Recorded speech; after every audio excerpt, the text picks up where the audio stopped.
Hey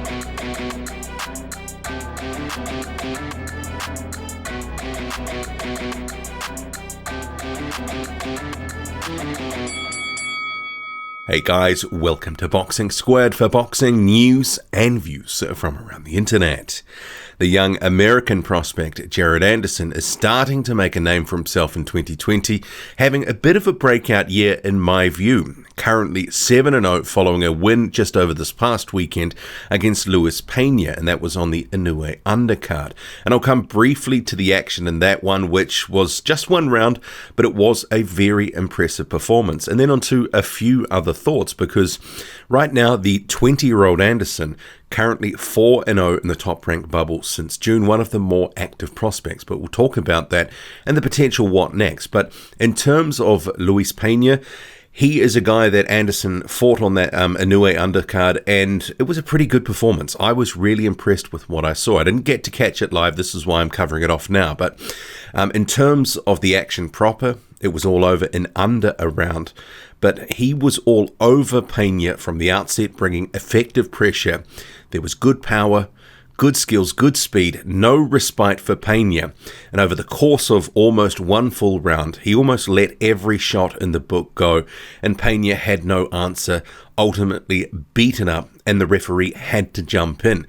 And arguably, and the commentators were making a case for this, that it could have been called off a little bit earlier, because in effect, it was starting to resemble target practice. Anderson was just getting everything that he wanted, and those shots were coming in fast, hard, from all angles, and Jared Anderson was very impressive in that win. And he has looked increasingly impressive in recent outings. Since June, since the top-ranked bubble started, he's now gone 4-0. And in terms of the wins on his resume in that time, the best of them was against Rodney Hernandez, but this one here is not far behind. But in terms of the effectiveness, well, you could make a case that maybe this was the most impressive in terms of just sheer performance, but Hernandez probably the better name than Luis Pena.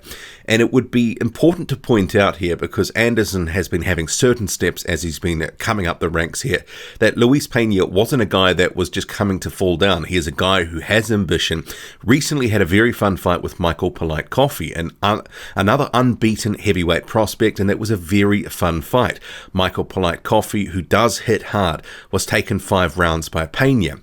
But Anderson, in this case, he was able to get Pena out of there in 1. And I guess maybe that shows in terms of Coffey and Anderson, in terms of the pedigree of where they're at in terms of prospects. Jared Anderson is really sort of in that upper echelon of the prospects coming through. And I have to say that he has now cracked my top 15 best prospects. At the start of the year, I did 2 lists, and this is what I do every year. One was the best prospects, and another was emerging prospects. And those emerging prospects have less than 5 fights, and they're guys to watch. I mean, who knows how they'll pan out, but some of them have a little bit of buzz, a little bit of hype. Often they have very good talent, but you just need to see them in the ring where they're going. Based on what I've seen now, Anderson advancing to 7-0, 7 knockouts. Definitely in my top 15, probably somewhere around 10th spot at this point. The more I see of him, he is going to rise. That is for certain, because Anderson has looked impressive, and he's getting better with each fight. And I guess with other prospects not really doing too much at the moment, Anderson is starting to carve out a bit of a name for himself. He's been one of the most active prospects, as I mentioned, 4 fights, 4 wins, 4 stoppages. He is gaining some good exposure, and as a result, a bit of traction with fans. Maybe not the mass casual exposure that every boxer in the promotional team would want, but in terms of what he's doing compared to most others, he's putting his best foot forward. And I do think he is having a bit of a breakout year. And I was very impressed what he did against Pena, especially given what I'd seen of Pena against Michael Polite Coffey. And he has cracked my sort of top 15, as I mentioned. And in terms of the what next, I would actually like to see him against a guy like Kingsley eBay. I have seen Anderson before, has called out eBay, said he's willing to fight any of these guys who've been fighting in the bubble. Last time out, we saw Kingsley eBay against Guido Vianello. And that was very life and death for Vianello. He was cut in that fight, but Kingsley eBay was able to do some things in there and have a lot of success, especially early in the fight. In the end, it ended up being a draw. There has been some talk that maybe eBay eBay and Vianello will run it back at some point. But given the cut that Vianello sustained, it's probably likely that he's not going to be boxing in 2020 again.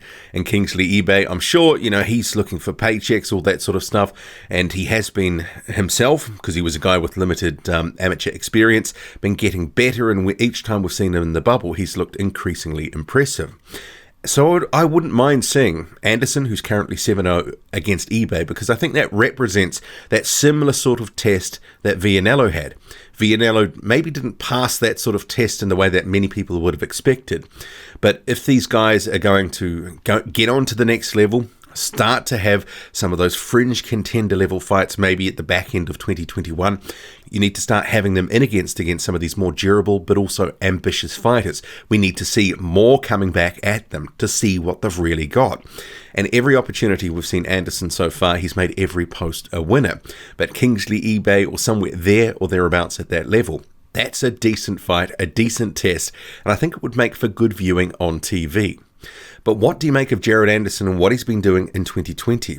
I think he is making a name for himself, and 2021 could shape to be a big year in terms of a profile builder, not in terms of fighting for a title or anything like that, because I think we're a few years away from that, but he certainly is looking good and doing all the right things at the moment. What do you make of it all?